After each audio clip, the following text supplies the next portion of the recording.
We will ask you who have requested to hold your remarks to 2 minutes, please, till each say, and I see that you have some additional time seated. Dear members of the Board of Education, district administrators, members of the community, good evening. I'm Telly C., high school teacher, president of the Beverly Hills Education Association. At the last board meeting, during the presentation of the second interim report, it was stated that the average class size for grades 4 to 8 in the district is 14.5. Now, we did our own investigation, and in no instance, whether we counted special ed or non-instructional periods, did we come close to that figure. The lowest number we calculated the average class size to be in grades 4 to 8 is 20.1. Now, such a disparity highlights the importance of the district and the staff working together to figure out what the actual class size average is. If we can be so far off on something that could be easily figured out, imagine the problems of not working together on a budget dealing with tens of millions of dollars. Here's something else. Since 2011, 114 teachers have retired or resigned from the district. That's an average of 19 per year. If the district offers a strong retirement incentive, this trend will certainly continue and staffing will decline naturally, and this will allow the district to save money year after year, and we can avoid the 23 layoffs that have been issued. This course of action does not even include the 10 or 15 other suggestions that BHEA has made and that have been implemented in the past. Finally, on behalf of your educators, we continue to question the hiring of a communications director at $120,000 a year. Also, when the time comes, we urge you not to approve the $800,000 elementary math adoption until the layoff notices have been rescinded. Now, we are not against anything that can better serve the needs of our students, but our current adoption does not expire until 2020. We would be paying for 2 adoptions for 3 years. Furthermore, 4 of the math teachers on the adoption committee received layoff notices. Does this make financial sense? When we have the specter of layoffs looming over us, we should be looking at ways to cut spending and not shop for things that no one will be around to implement. We can continue to do better, and it starts with working together. Thank you for your time. I look forward to Thursday's meeting. Thank you. Good afternoon. I'm Alan Kroll. I do not come to you today, I'm a retired lawyer, to talk about specifics, whether legal fees have been too high, allocation of other resources, or perhaps most troubling, that there are now many people in Beverly Hills that send their children to private schools. I do not believe the board has sold this drastic step to the community. I do not believe the board has involved the community pervasively with enough time so that the community can feel empowered and entitled. Thank you. Thank you. Mr. Berkeley, will you be able to hold your comments to 4 minutes, please? I doubt it, sir. You doubt it? Yeah, I have a lot of time coming, do I not? I beg your pardon? I have a lot of time coming, do I not? Yeah, 1 minute each. You've got about 4 minutes. Gee, you said 2 minutes apiece, sir. 4 minutes, yes. That's very kind of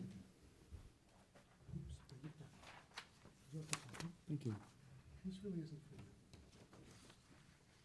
For you.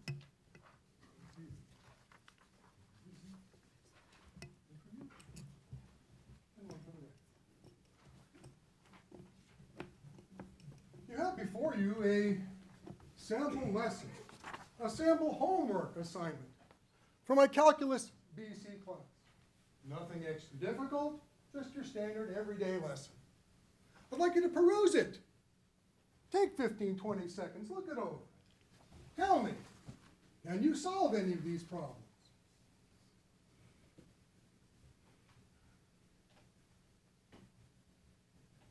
As a math teacher, Mr. Superintendent, I think you know what this Sure. is.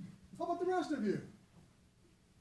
Well, you know, my students can do a 90% score on this. They did rather well. Doesn't appear you can, though, does it? You know, if I can't do something, and I see somebody can, I respect them for it. Shoot, that guy can paint. That guy can slam dunk a basketball. That guy can do calculus and I can't manage. I'd respect them for that. But you didn't. The students who spoke to you a couple weeks ago, you didn't respect. You disrespected them. All of them can do this, and you cannot. Turn it over, please. I'm not completely cold-hearted on the back. It's a very simple first-year physics problem. Very simple. We have what's called an Atwood machine with a 5-kilogram mass and a 3-kilogram mass. And we have a frictionless pulley and a massless string. The question is, what is the acceleration of the system? And you solve this problem. This, my friends in the community, is a 10-second problem. 100% of my students can solve this problem. You have the educational responsibility to know some of this stuff. I think you're, by not being able to solve this, you introduce what I would consider an inadequate education. You hold the educational fortune of thousands of students, hundreds of families in the area, hundreds of teachers in the area, and millions of dollars. And yet, in my view, none of you are qualified to judge in this area because you don't have the education. Do you, Mr. Goldstein? Can you solve these? G over 4. Excellent! Excellent! God bless you. No, God bless Mr. Schwartz, because he actually solved it.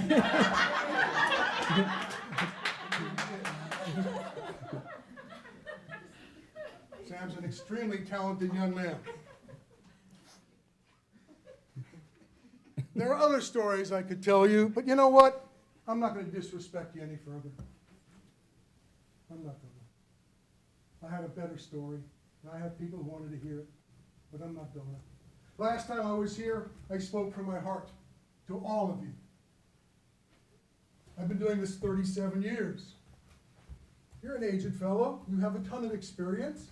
37 years is a long time, right? And yet you didn't respect that. 37 years. I've had 10,000 students walk through my classroom successfully. 10,000. Didn't respect it. Didn't respect my students. I love what I do. I had a great day teaching today. I really did. It was a wonderful day teaching. Should have been there. You would have loved it. You would have said, you know what? This guy knows what the heck he's doing. We got to keep this guy. But you didn't.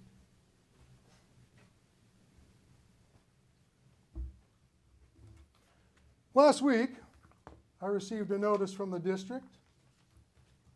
If I might quote it, if you give me another minute, please.